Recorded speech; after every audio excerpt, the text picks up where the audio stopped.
So turnips and leaves, for roots and leaves, it's the same process for both of these things, right? Some of you grow turnips just for leaves. Some of you grow it for roots, different varieties, do different things on that. This is, of course, what we're looking for. We're looking for a really good crop of turnip leaves with no holes in it, and that's the goal of this whole thing. How do we get there? Well, we get there, and unfortunately, this isn't working out the way I wanted it to work out either. You guys aren't going to be able to read that. Good gravy. So, but it's the same as we talked about last year with the tomatoes. You are going to start 60 to 90 days in advance of your crop. So in advance of your crop, similar to last time, you want to go and you want to inventory your seeds and your supplies. You want to check for your growing and harvesting and shipping supplies. So knives, buckets, bins, boxes, wrappers. I have a lot of questions about rubber bands or wire twist ties for folks that are doing banding and bunching of greens. Those are issues that people don't think about sometimes. Labels for the boxes. If you're using a prep plan box and you're meeting food safety standards, you have to have some kind of label that goes on that box that includes an inventory tracking system on it and the name of your farm and the address of your farm. So you need to order your seeds and supplies that you don't have, and you got to do that 60 to 90 days in advance or even earlier. We get in the habit of ordering our spring seeds in November. You'll have the pick of the litter on seeds and be ahead of the game. And then you just store them in a cool, dry spot, and they'll last all through the next year. The only exceptions to that are spinach, onion, and some sweet corn. Those have to be stored a little more carefully, but almost everything else that we grow just can be stored in the coolest part of the house or in a refrigerator. Now is also the time to check your planters and equipment. And you're going to hear this week after week for a few weeks here. Do you need to replace anything? Do you need to buy a different wheel or something for your planter? How are the belts and things? Is everything greased up and ready to go? Have you changed the oil in your tractors? Do you have any tires that need replacing or plugging or anything? Any maintenance that you need to do on any of that stuff? Any grading equipment, if you have a mechanical grading table with any belts or pulleys on it, or if you have a grading table that's just a flat table, but it's got a cracked piece of laminate on it, maybe you pry that off in the wintertime, you put a new piece of laminate on it, or you revarnish it, you re-urethane a wooden table or whatever it is. So you're good to go. You get all your knives initially sharpened and all that good stuff. So then turnips are cool. There's not too much you have to do in advance of the day of planting for something like turnips. So I said here that you can do all of it in the same day. You could back off on some of the preliminary stuff for a couple of days here, but you got to be aware of the rain and the weather. And as soon as you till soil, it dries out. So you need to make sure you don't do your tillage for turnips and other small greens too far in advance, because you don't want the soil to dry out there and them not to have moisture when they're coming up. So prepare your ground by tilling and maybe lightly packing after disking and incorporating, we say, about 50 pounds of nitrogen for this crop in advance of seeding, plus all of the P and K recommended for, that's phosphorus and potassium recommended based on your soil test. I want to talk next week. I won't have time this week now. I want to talk next week about the new MSU soil test, if I have some time around the speaker that we have from RMA, or maybe the week after that. There's a new MSU soil test report that's out, and I want to talk about how to interpret that. But you're going to also apply any pre-emergent herbicides. There's some pre-emergent herbicides that we can use for greens. There's not many, and it may be simply that we till and we do the tillage a few days in advance, and we let some little tiny weeds come up, and we spray those with Roundup or something like that. We spray those with glyphosate right over the top. And then we plant right into that the very next day. Because the weeds won't be dead yet, but they will be dying, and the herbicide we put on 2 or 3 days ago will not affect the seeds coming through it if you do the right one. We want to seed into moisture. We don't want to seed into bone dry soil. And we want to put down between 5 and 10 seeds per foot, about a 1/4 inch deep, 1/4 to a 1/2 inch deep at the most for greens, in rows that are this is for baby. So this would be 4 to 8 inches apart for baby. If you're doing full size, then those rows could be 30 inches, as much as 30 inches apart, but they could be as close as 18 inches apart, depending on your planting equipment. And I'll add that sentence to this to improve on that. So as we go along, we go down to day 7 there. That was day 0. Day 7. This is when we're going to start scouting for uniformity of germination. We're going to scout for water issues, and we're going to begin to look for insects, because by then this crop will be starting to grow, and you'll actually, if you have a flea beetle infestation, you can see little holes even on the cotyledon leaves, those first seed leaves. But the big thing you want to do with day 7 is make sure that you got a uniform stand, that you got a relatively uniform stand, and there's nothing and it's about the right spacing that you want to.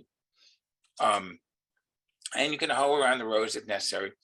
You want to scout the crop for uniformity again the next week. You want to begin to look then for water issues. If sometimes early in the spring we get water issues where we get too much water, and you could have a flooding issue, and you may choose to replant that. A lot of times with the crop like turnip greens, it is not worth replanting. It is just simply leave it there kind of stuff. Remember, if you start spraying any herb, any pesticides, any insecticides or fungicides, and this includes organic ones, keep the pre-harvest interval in mind. That's the time between the day you spray and the day you harvest. At 14 days, unless you're cutting for baby, that's not going to be a big deal, because almost everything we use has less than a 7-day pre-harvest interval. We don't really put herbicides on this crop at this time. The crop is young and sensitive, and there's really honestly not much labeled at this time either. There is some stuff labeled for the middle rows, for the middles, but that's not super important. As we go into day 21, now the crop is starting to look like a little baby crop. It's maybe 3 or 4 inches tall. It's got 2 or 3 true leaves. And again, we're looking for uniformity of color. We're looking for uniformity of growth across the field. We're looking for water issues, low spots, dry spots that are low spots that are wet, and high spots that are dry. We may start to see some fungal damage, what's called mildew or powdery mildew or downy mildew on the crop. And you might start to see aphids at this time in a big way. And again, you're going to treat as needed.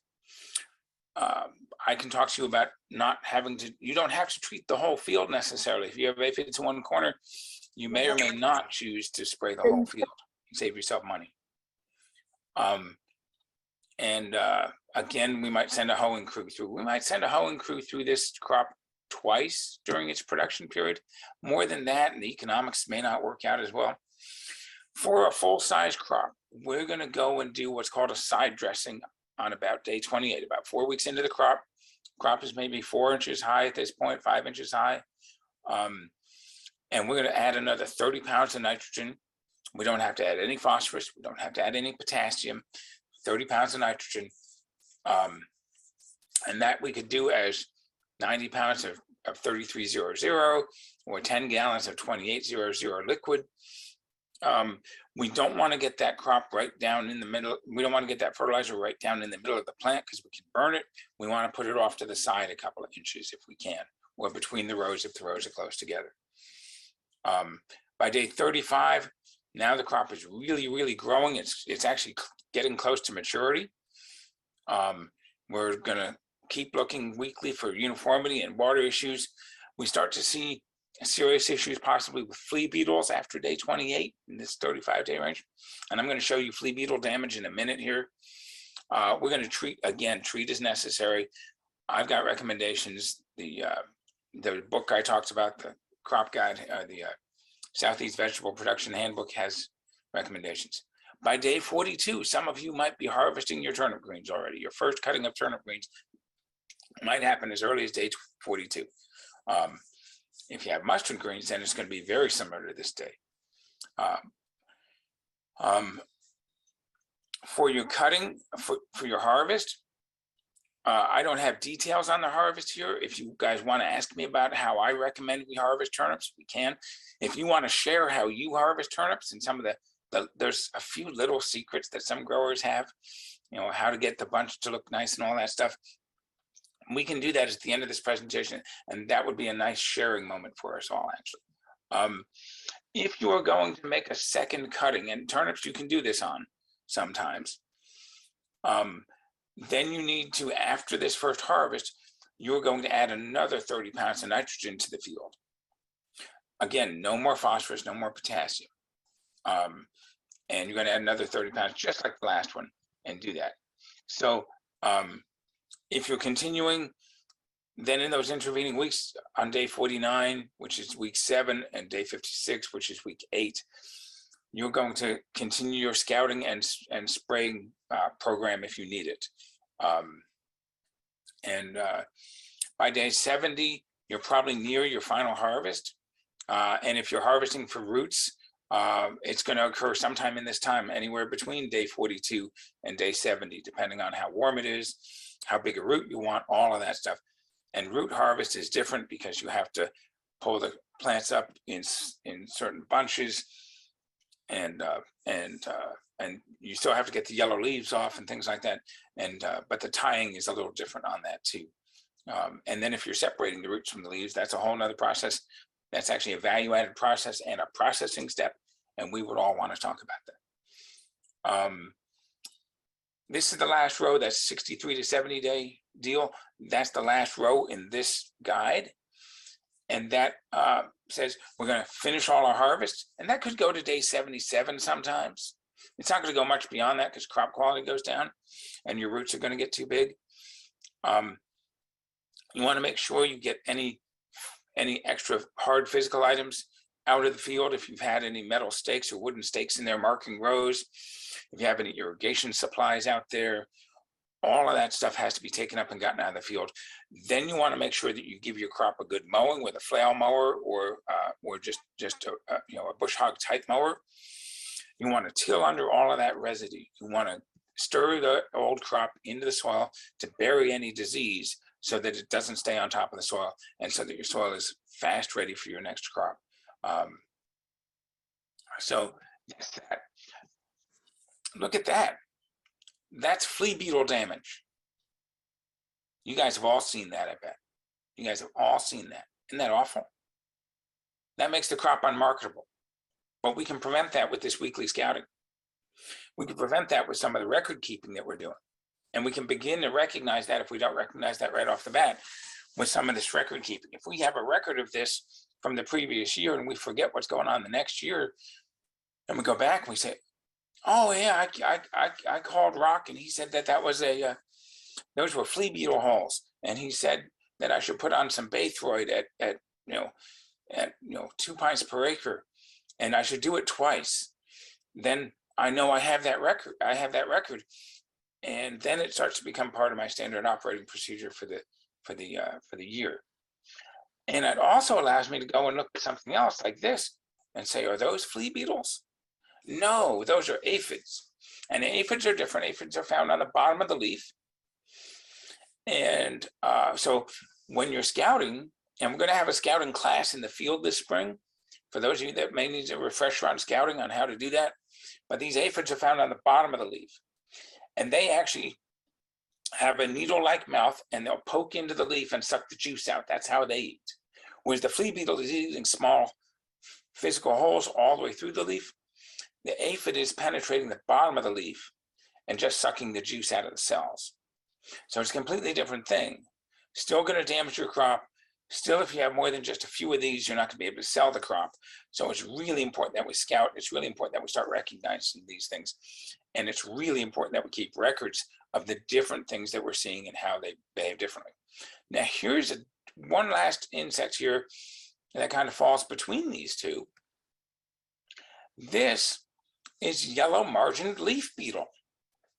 And this is the larvae of the yellow margined leaf beetle. And it's a pain in the leaf for all of us.